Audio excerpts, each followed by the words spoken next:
আসসালামু আলাইকুম। 16.4 পরিমিতি অনুশীলনী 19 নম্বর প্রশ্নের সমাধান আজকে আমরা দেখব। তার আগে বলে নিই, যাদের পরিমিতি নিয়ে সমস্যা আছে কমেন্টে দেওয়া ইউটিউব লিংকে ক্লিক করে প্লেলিস্ট থেকে কিন্তু চাইলে তোমরা পরিমিতির সকল অঙ্কের সমাধান ক্লাস বাই ক্লাস দেখতে পারো এবং আশা করি সমস্যা থাকবে না। এখানে বলা আছে চিত্রটি বর্গক্ষেত্র বৃত্তকলায় বিভক্ত, অর্থাৎ এই চিত্রটাই এখানে উদ্দীপক। এই চিত্রটির এইটুকু হচ্ছে বর্গক্ষেত্র এবং এইটুকু হচ্ছে বৃত্তকলায় বিভক্ত আছে। তো ক নম্বরে বলছে বর্গক্ষেত্রটির কর্ণের দৈর্ঘ্য ও পরিসীমা। তো আমরা জাস্ট ক নম্বরে সিম্পলি বর্গক্ষেত্রটির কর্ণের দৈর্ঘ্য বাইর করতে গেলে বা ক্ষেত্রফল বাইর করি, বর্গের ক্ষেত্রে বাহুর দৈর্ঘ্য লাগে। তো মনে করি বর্গক্ষেত্রটির বাহুর দৈর্ঘ্য, মনে করি বর্গ ক্ষেত্রটির বাহুর দৈর্ঘ্য, বর্গক্ষেত্রটির বাহুর দৈর্ঘ্য এ সমান 12। এখানে এই যে এই বাহুর মান 12 দেওয়া মানে 4 বাহুর মানে 12, তাই বর্গক্ষেত্রের এক বাহুর দৈর্ঘ্য সমান 12। অতএব বর্গক্ষেত্রটির কর্ণের দৈর্ঘ্য, বর্গক্ষেত্রটির কর্ণের দৈর্ঘ্যের সূত্র হচ্ছে √2a সমান √2 এর মান 12, √2 আর 12 যদি গুণ করি তাহলে 16.971। এটা কিন্তু একটা অ্যান্সার শেষ। এবং পরিসীমা কত, জাস্ট এবং বর্গক্ষেত্রের পরিসীমা, বর্গক্ষেত্রের পরিসীমা সমান কি আমরা জানি, পরিসীমা মানে যোগফল। যেহেতু বর্গের এক বাহু সমান তাই 12 গুণ 4 বাহু সমান তাই 12 গুণ 4 4 বাহু 48। এতটুকুই ক নাম্বার শেষ। এখন খ নাম্বারে বলছে যে সম্পূর্ণ ক্ষেত্রের ক্ষেত্রফল। কটা আমরা যদি মুছে দিই, সম্পূর্ণ ক্ষেত্রের ক্ষেত্রফল, এই ধরনের কোন চিত্রের সম্পূর্ণ ক্ষেত্রের ক্ষেত্রফল বলতে কোনো সূত্র নাই। সম্পূর্ণ ক্ষেত্রের ক্ষেত্রফল বাইর করতে গেলে আমাদের চিত্রটা ভালোভাবে খেয়াল করা লাগবে। যে চিত্রের নিচের অংশটুকু আছে হচ্ছে বর্গ, নিচের অংশ বর্গ, তার মানে সম্পূর্ণ ক্ষেত্রের ক্ষেত্রফল বাইর করতে বলছে, মানে এইটুকের নিচের এইটুকের ক্ষেত্রফল বর্গ জানি, বর্গের ক্ষেত্রফল তো জানি, তো বর্গের ক্ষেত্রফল বাইর করব। উপরে যাই থাক বৃত্ত, তো বৃত্তের ক্ষেত্রফল বাইর করবো, তারপর দুই ক্ষেত্রফল যোগ করে দিলে পরে সম্পূর্ণের ক্ষেত্রফল। তো এখন যে কাজ সেটা হচ্ছে যদি নিচ থেকেও করি উপর থেকে করি, যেটাই আগে করি না কেন সমস্যা নেই, তবে উপরে বোঝাটাই হচ্ছে মেন। উপরে ওইটা কি, একটা বৃত্তকে তার ব্যাস হচ্ছে অর্ধেক করে, একটা বৃত্তকে তার ব্যাস অর্ধেক করে। এখন তার মানে কোন বৃত্তে যদি যে এইভাবে একটা জিনিস দেওয়া থাকে, অর্ধবৃত্ত দেওয়া থাকে, সহজ কথায় অর্ধবৃত্ত দেওয়া থাকে, তাহলে অর্ধবৃত্তর এই যে বাহুটা, এই বাহুটা হচ্ছে ব্যাস। সেই হিসাবে মনে হতে পারে সে টিক মার্কের জন্য হোক আর যাই হোক, যে এই বাহুটা 12 ছিল, মানে বর্গের 4 বাহু সমান, যদি এখানে 12 না দিয়ে 12টা এখানেও দেয়া থাকতো, তার মানে এই বাহুটাও কত, 12ই ছিল। তাহলে কি ওইটাকে মনে হতো যে ব্যাস 12, এমনটা মনে হওয়াটা স্বাভাবিক। তবে ওখানে কিন্তু ব্যাসটা আসলে 12 না, কারণ উপরে যেটা আছে এটা অর্ধবৃত্ত না। ওইটা কি তাহলে, ওইটা হচ্ছে আমরা জানি একটা, এই যে সম্পূর্ণ বৃত্ত থাকে, এই বৃত্তের যে ব্যাস থাকে, এই ব্যাসের মধ্যে এইখানে যদি ব্যাসার্ধ অঙ্কন করা হয়, এই চিত্রটা আসলে এই যে এইটুকের মান দেওয়া, এই যে এইটুক অঙ্কন করা এই চিত্রটা, তার মানে এইটুক কি ব্যাসার্ধ, তার মানে এইটুকু এডি হচ্ছে ব্যাসার্ধ, আবার এইউ ব্যাসার্ধ। কেন্দ্র থেকে এই যে বৃত্তের উপরে যে চাপ তৈরি করা হয়েছে এটা হচ্ছে কি ব্যাসার্ধ। তার মানে এই ধরনের চিত্র দেখলে পরে কিন্তু বুঝতে পারবে যে এটা আসলে ব্যাসার্ধ, এটি হচ্ছে ব্যাসার্ধ। তাই এখানে খ নম্বরে প্রথমে যেটা লিখবো, মনে করি বৃত্তটির ব্যাসার্ধ, বাদ দেওয়া আছে বৃত্তটির ব্যাসার্ধ কি এডি সমান এ ই, এটা সমান কত 12। এটা মনে করি না, এটা দেওয়া আছে, লিখলাম গিভেন দ্যাট। এখন যেহেতু খ নাম্বারে সম্পূর্ণ ক্ষেত্র বৃত্ত আর বর্গ লাগবে, বর্গর বাহুর দৈর্ঘ্য কত আমরা পাইছি, তাই নতুন করে লিখলাম না। বৃত্তের ব্যাসার্ধ যখন পাইছি, এইটা কি বৃত্তের ক্ষেত্রফল লাগবে, বৃত্তের ক্ষেত্রফলের সূত্র তো পাই আর স্কয়ার। তবে মনে রাখতে হবে এই যে আমি ভিতরে যেটা পালাম এটা কি ব্যাসার্ধ এবং উপরে আরেকটা ব্যাসার্ধ, অর্থাৎ এখানে একটা কোণ তৈরি করা আছে। কোণ কত? 30 ডিগ্রি। তার মানে বলছিলাম এর আগের একটা ক্লাসে যে কোন বৃত্তের ভিতরে যদি তাং থাকে, অর্থাৎ এটা খাঁটি বাংলায় বোঝানোর জন্য বলা যে বৃত্তের ভিতরে যদি কোনো কিছু থাকে, যে বৃত্তের ভিতরে যদি কোনো কিছু থাকে তাহলে বৃত্তাংশের ক্ষেত্রফল, বৃত্তাংশের ক্ষেত্রফল, শুধু বৃত্তের ক্ষেত্রফল না। তার মানে এই বৃত্তটার ভিতরে এই যে এইটা আছে, এইটা কি তাং, বৃত্তাংশের ক্ষেত্রফল। তার মানে এইটুকু আমরা জানি একটা বৃত্তের, আসলে এই চিত্রটা, এই যে ফুল বৃত্তটা এইভাবে ছিল, এই বৃত্তের কিন্তু এই যে এটা হচ্ছে তাং, সহজ কথা। তাহলে এই জায়গায় লাগবে অতএব বৃত্তাংশের ক্ষেত্রফল, বৃত্তাংশের ক্ষেত্রফল। এই বৃত্তর ক্ষেত্রে ক্ষেত্রফলের সূত্র, এই দুইটা বিষয় মাথায় রাখা লাগবে, যে একটা সহজ সিম্পল, এই বৃত্তের ক্ষেত্রফল, এই বৃত্তের ক্ষেত্রফল শুধু ব্যাসার্ধ থাকলেই হয়, এই বৃত্ত অথবা ব্যাস থাকলে ব্যাসকে 2 দিয়ে ভাগ করে বৃত্তের ক্ষেত্রফল সিম্পল। কিন্তু বৃত্তের ভিতরে যদি এরকম টাং থাকে, কোনো কিছু থাকে, তাহলে সেটা বৃত্তাংশের ক্ষেত্রফল। সেই সূত্র কি? থিটা বাই 360 গুণন পাই আর স্কয়ার। মানে থিটা বাই 360, এইটাই হচ্ছে এই 360 ডিগ্রির ফুল বৃত্ত, 360 ডিগ্রি। তো 360 ডিগ্রির থিটা দেওয়া, থিটা মানে কোণের মান, 360 ডিগ্রির একটা থিটার মান দেওয়া, তাই থিটা বাই 360। ও এই জায়গা দেওয়া আছে, প্রথমে এটা লেখার পর থিটার একটা মান লিখবো, যে এখানে যা আছে সেটা 30 ডিগ্রি, ওই যে চিত্রে দেওয়া আছে। তো এখন থিটার মান 30 ডিগ্রি ভাগ 360 ডিগ্রি গুণন পায়ের মান 3.1416 গুণন আর এর মান 12 স্কয়ার, এবং 12 কে স্কয়ার করলে 144। এগুলো সমাধান আসলে এক লাইনে করব।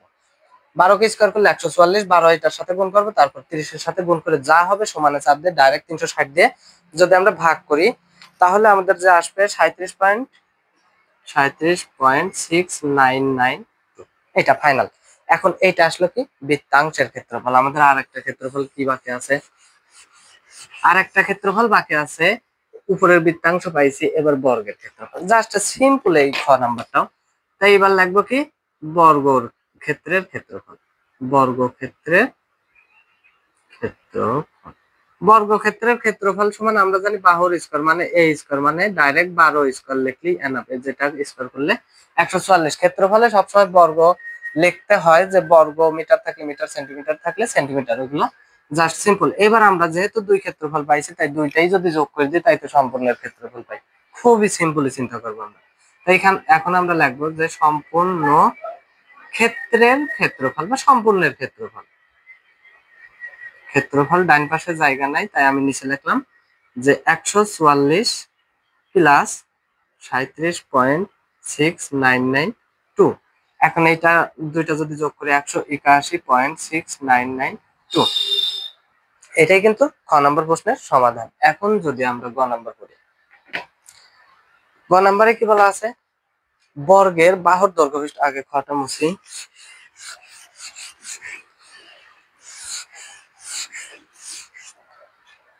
বর্গের বাহুর দৈর্ঘ্য বিশিষ্ট, বর্গের বাহুর দৈর্ঘ্য কত ছিল? 12। তার মানে ওই 12 মাপ নিয়ে, সহজ কথা, যে বর্গের বাহুর দৈর্ঘ্য বিশিষ্ট, তার মানে বর্গের বাহু ছিল কত? 12। তার মানে ওই 12 মাপ নিয়েই যা করতে গেছে তাই দেখি। বর্গের ওই বাহুর মাপ নিয়েই কোন সুষম ষড়ভুজ, কোন সুষম ষড়ভুজ, ষড়ভুজ মানে কি? ষড় মানে 6, ষড় ঋতু বাংলায় বলা হয় 6 ঋতু, ষড় মানে 6, তার মানে 6টা বাহু যার আছে সে হচ্ছে ষড়ভুজ। সুষম ষড়ভুজ মানে 6 বাহুই সমান। কার সমান? ওই যে বর্গের বাহুর সমান, তার মানে সব 6টা বাহুই 12 12 12 12 12।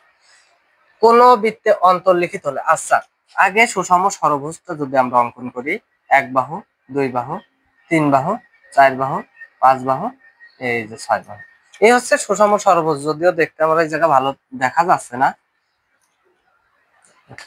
1 2 3 বাহু, 4 বাহু, 5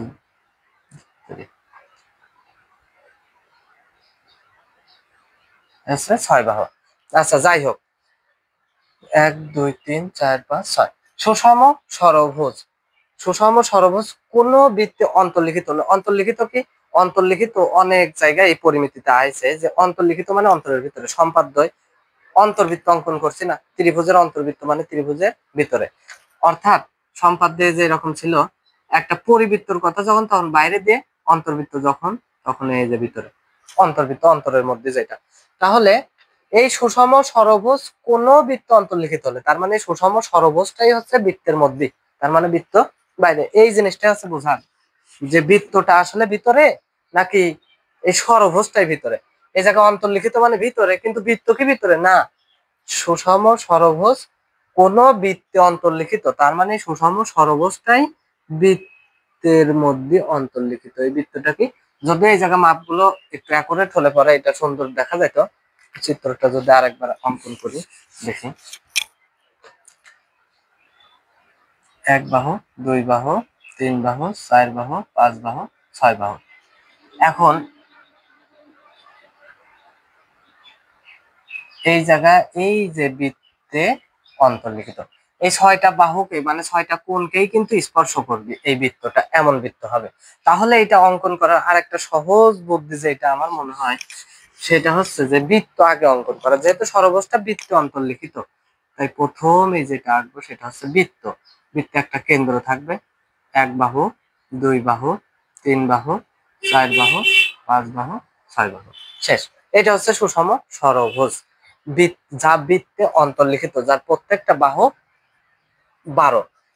অন্তর্লিখিত হলে বৃত্তের অনধিকৃত অংশের ক্ষেত্রফল, আমরা এর আগে অঙ্ক করছি যে অনধিকৃত অংশে ঘাস লাগাতে কত খরচ হবে। এই অনধিকৃত কি, অনধিকৃত মানে যে অংশটা ফাঁকা আছে, ফাঁকা কি এই যে এটা না, এই যে বৃত্ত এবং ষড়ভুজ তার মাঝে এখানে যে ফাঁকা অংশটা আছে এইটাই হচ্ছে অনধিকৃত অংশ।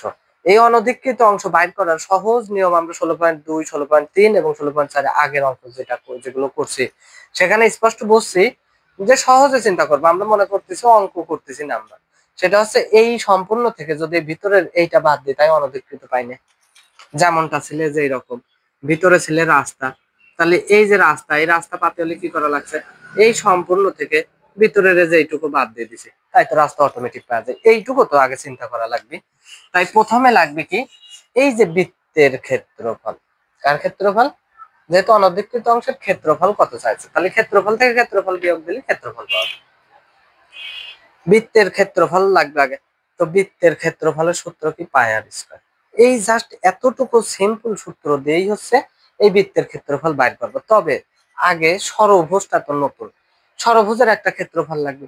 তো ষড়ভুজের ক্ষেত্রফল যদি আমরা পাওয়া যায়, ভিতরের এটা ষড়ভুজ, ষড়ভুজের ক্ষেত্রফল পাই এবং বৃত্তের ক্ষেত্রফল থেকে ষড়ভুজের ক্ষেত্রফল বিয়োগ দিই, তাই অনধিকৃত অংশের ক্ষেত্রফল পাওয়া যায়। এতটুকু জাস্ট সিম্পল, কিন্তু এটা আমরা এখন দেখি তাহলে যে কিভাবে করব। এই জায়গায় ষড়ভুজের,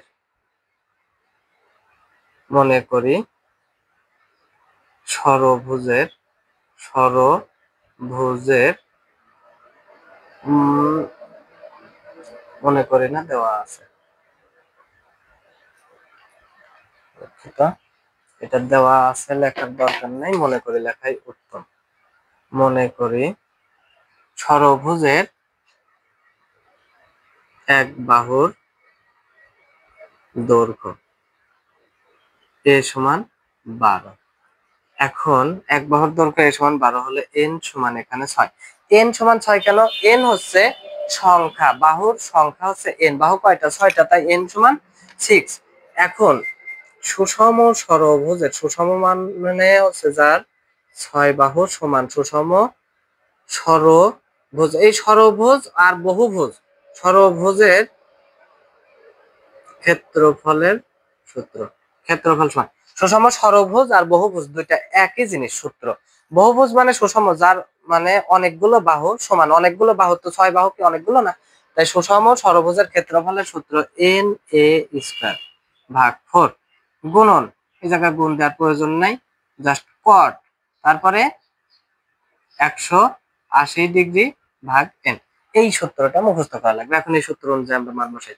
এন এর মান কি, এই যে 6, এর সাথে এ গুণ আকারে আছে, এর মান 12 তার স্কয়ার ভাগ 4। এই জায়গা গুণ বা গুণ দেওয়ার দরকার নেই, এখন 180 ডিগ্রি ভাগ এন এর মান 6। এখন যদি আমরা দেখি জাস্ট সিম্পলি যদি চিন্তা করি, 12 কে স্কয়ার করলে পরে হবে 144,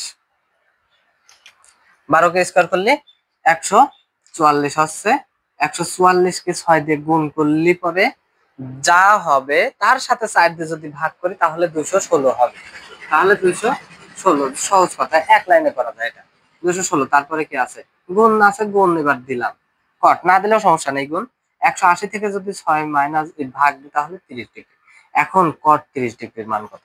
কট 30 ডিগ্রির মান আমরা জানি যে √3, এবং 216 আর √3 যদি গুণ করা হয় তাহলে 374.12, 374.12। এখন কেউ যদি এই লাইন দিয়ে অঙ্ক করে তাতেও টেনশনের কিছু নাই। এখন এরপরে যেটা আছে সেটা হচ্ছে, এখন সুষম ষড়ভুজটা যদি আমি মুছে দিলে পরে বোঝা কঠিন, এই জায়গায় করি। এবার ষড়ভুজেরটা পাইছি ক্ষেত্রফল, এবার কি বৃত্তের ক্ষেত্রফল, এবং বৃত্তের ক্ষেত্রফল, বৃত্তের ক্ষেত্রফল, বৃত্তের ক্ষেত্রফল জাস্ট পাই আর স্কয়ার, এতটুকুই। পায়ের মান 3.1416 গুণন আর এর মান কত, ওই যে 12 তার স্কয়ার। এখন 12 কে স্কয়ার করে তারপর ওইটার সাথে গুণ করলে পরে আমাদের আসবে নি 452.39, 452.39। এখন অতএব অনধিকৃত অংশের ক্ষেত্রফল, অনধিকৃত অংশের ক্ষেত্রফল আশা করি বুঝতে পারছি এত সময়ে, যে দুইটা এখন বিয়োগ করলেই আনা, দুইটাকে 452.39, এটা ডানে আটে না তাই আমি নিচে লিখি 452.39 মাইনাস 374.12, এটা যদি মাইনাস দিই তাহলে আসবে হচ্ছে কত, 78.267 বা 27। এতটুকুই কিন্তু অ্যান্সার, আশা করি বুঝতে পারছি।